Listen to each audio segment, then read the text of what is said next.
आमने सामने न्यूज में आपका स्वागत है और मैं हूं आपके साथ दीपिका पांडे। हर यात्री का लेती है ये ठेका, इसको किसने नहीं है देखा। सच ही तो है, भारतीय रेल को कहते हैं पूरे देश की जीवन रेखा। ये रेखा तो कहीं खो गई है और न जाने कब मिलेगी। इस समय जहां देखो जिसे देखो सब सुशांत के केस में उलझे हैं। किसी को ये दिखाई नहीं दे रहा है कि हमारी अर्थव्यवस्था धीरे धीरे दम तोड़ रही है। रेल व्यवस्था को हमारे अर्थव्यवस्था की रीढ़ की हड्डी कहा जाता है और ये रीढ़ की हड्डी टूटती जा रही है। ये तो आपको अच्छे से पता होगा कि रीढ़ की हड्डी हमारे शरीर को चलाने के लिए कितनी महत्वपूर्ण है। आइए आज हम आपको दिखाएंगे इस खास पेशकश में कि अर्थव्यवस्था की जड़ किस कदर सूख गई है। आपको बता दें कि भारतीय रेलवे ने 167 साल का सफर पूरा कर लिया है। रेलवे के इतिहास में यह पहली बार हुआ है जब एक साथ सभी ट्रेनों के परिचालन पर इतने लंबे समय के लिए ब्रेक लग गया हो। विषम परिस्थितियों में भी ट्रेन के पहिए पर लगाम नहीं लगी है।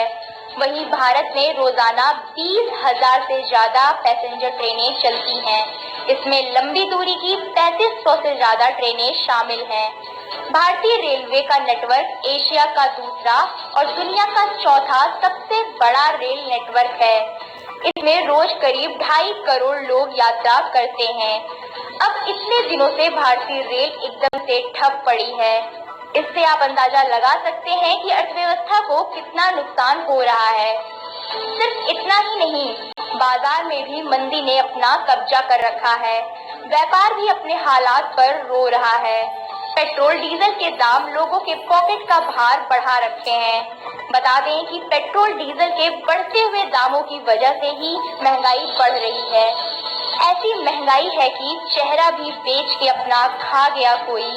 अब वो अरमान है ना वो सपने, सब कबूतर उड़ा गया कोई। सबके अपने ख्वाब इस समय कहीं ठहर गए हैं। साथ ही साथ हम आपको ये भी याद दिला दें कि उत्तर प्रदेश ने किसी और मामले में चाहे तरक्की की हो या नहीं, पर अपराध के मामले में तो तरक्की कर ली है। इसमें कोई दो राय नहीं है और ये किसी देश के लिए बहुत चिंताजनक विषय है। वहीं इन सारी मुसीबतों का जड़ कोरोना को बताया जा रहा है, पर आपको बता दें कि अर्थव्यवस्था में गिरावट नोटबंदी के बाद से ही शुरू हुई। कोरोना तो बस बहाना बन गया। इससे पहले आर्थिक मंदी ने साल 2007 से 2009 में पूरी दुनिया में तांडव मचाया था और अब फिर से वही हालात हैं। इससे पहले 1975 में इंदिरा गांधी ने जब आपातकाल लागू किया था तब रेल सेवा बंद हुई थी और इसका असर ये हुआ कि इंदिरा गांधी की सरकार गिर गई। इलाहाबाद हाई कोर्ट ने इंदिरा गांधी को बर्खास्त कर दिया, जिसमें सबसे ज्यादा योगदान जनसंघ ने ही दिया। उस वक्त जनसंघ ने बेरोजगारी और गिरती हुई अर्थव्यवस्था पर बहुत आंदोलन किया और वहीं जब सत्ता भारतीय जनता पार्टी के हाथ में है, हालात भी वही हैं। भारतीय रेल ठप पड़ी है और देश महामारी से जूझ रहा है और अब सरकार न जाने क्यों ये सब नजरअंदाज कर रही है। इस पर विपक्ष ने सरकार पर क्या हमला बोला, आइए डालते हैं एक नजर।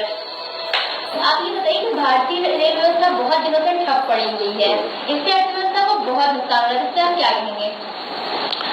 देखिए, इस समय केंद्र सरकार में बीजेपी सरकार है। बीजेपी सरकार केवल प्राइवेट उद्यमियों का ही विकास चाह रही है। जितने भी भारतीय या सरकारी उद्यम हैं, उनको किनारे लगा करके प्राइवेटाइजेशन लागू करने के लिए मतलब दिल में ठान लिया है कि इतना बड़ा हमारे देश का सबसे बड़ा मंत्रालय है रेल मंत्रालय और सबसे ज्यादा अधिक एम्प्लॉयमेंट रेलवे में है और वो बीजेपी वालों को अच्छा नहीं लग रहा कि हमारी गरीब जनता खुशहाल रहे और खुशी से अपने बाल बच्चों को अच्छी शिक्षा दे सके। उत्तर प्रदेश में सबसे ज्यादा अपराध है इस टाइम, अपराध जो है चरम सीमा पर है, इस पर आप क्या कहेंगे?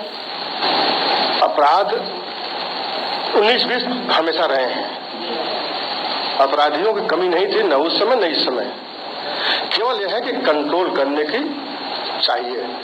मैं एक पार्टी से जुड़े होने के नाते किसी दूसरी पार्टी का नाम ले लेना चाहता, फिर भी ऐसा भी हमारे प्रदेश में मुख्यमंत्री रहा है जो ऐसे अपराधियों के अंकुश लगाया था और प्रदेश छोड़ करके भाग भी चुके थे। तो ऐसा नेतृत्व इनके अंदर, हमारे प्रेजेंट प्रशासक और नेता के अंदर, सीएम के अंदर ये शक्ति नहीं है कि जो ऐसा इनके ऊपर नकेल बैठा सके, क्योंकि सब इनके चढ़े हुए हैं। उत्तर प्रदेश में बढ़ते हुए अपराध पर योगी सरकार के कैबिनेट मंत्री अनिल राजभर ने क्या कहा, आइए डालते हैं एक नजर। उत्तर प्रदेश में अपराध रुकने का नाम नहीं ले रहा है और इस पर ऐसा क्यों हो रहा है, इस पर आपकी सरकार क्या कर रही है? देखिए, मैं निवेदन करूंगा आपसे भी कि जो एजेंसियां हैं जो इस पे सर्वे करती हैं, जो प्रमाणित एजेंसियां, उनके रिपोर्ट को देखने का लोग काम करें। उनकी रिपोर्ट कहती है कि पिछली सरकारों से अपराध में भारी गिरावट आई है और कानून का राज हम लोगों ने स्थापित किया है और ऑपरेशन क्लीन चलाकर हमारे श्रद्धेय मुख्यमंत्री जी ने आज उत्तर प्रदेश के अंदर जो अपराधी हैं उनको प्रदेश छोड़ने पर, प्रदेश छोड़कर भागने पर मजबूर किया है। आज अपराधियों के मन में भय व्याप्त है।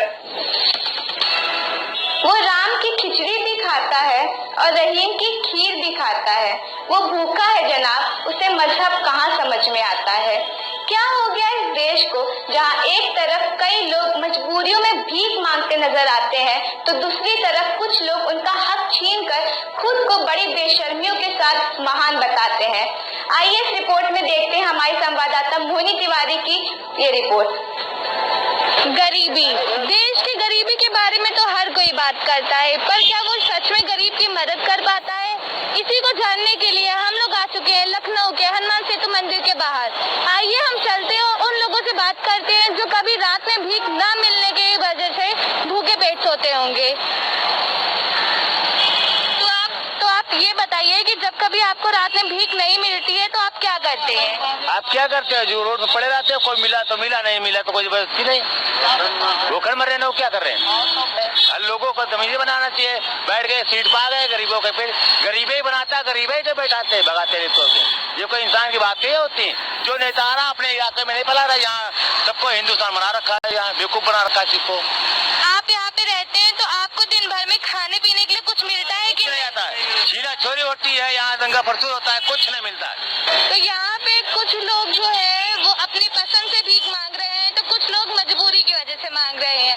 इसी सिलसिले में हम लोग आगे चल के और कुछ लोगों से बात करेंगे और उनसे उनकी मत पूछेंगे। तो ये जो यहाँ पे जो भीख मांगते हैं इनके बारे में आपका क्या कहना है? ये भीख मांगते हैं, इनके बारे में ये कहना है कि इनकी खुद की चॉइस नहीं होती है, इनसे भीख मंगवाई जाती है और जो भी पैसा डोनेट होता है वो इनको नहीं मिलता है। ये इनके ऊपर जो भी लोग होते हैं उनको जाता है एक बार।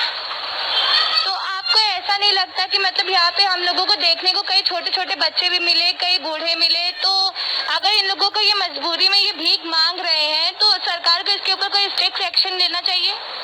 सरकार को एक्शन लेना चाहिए, सरकार लेती भी है, लेकिन कहीं ना कहीं ये ग्रुप जो है ये बहुत बड़ा है, इसको एक बार में नहीं रोका जा सकता है।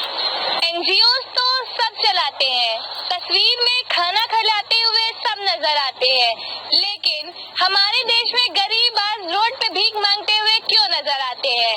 कैमरामैन संदीप के साथ मैं मोहिनी तिवारी, लखनऊ। कहते हैं विधि के विधान को कौन टाल सकता है? जी हाँ, बहराइच से एक बड़ी खबर हमारे सामने आई है। बहराइच के लालपुर ग्राम सभा के पास फोर्स क्रूजर गाड़ी सड़क के किनारे खड़ी थी, जिसको ट्रक ने टक्कर मार दी। आपको बता दें कि उस गाड़ी में सवार 16 मजदूर गंभीर रूप से घायल हो गए हैं और 2 मजदूरों की मौके पर ही मौत हो गई।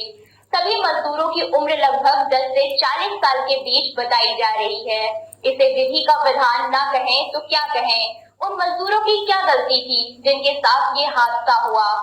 मौके पर हमारे संवाददाता संजय श्रीवास्तव ने पहुंचकर एएसपी केजी सिंह से पूरी जानकारी ली। देखिए ये रिपोर्ट। करीब 4:15 बजे के आसपास सयापुर थाना क्षेत्र में सुकई पूर्वा चौराहे के पास एक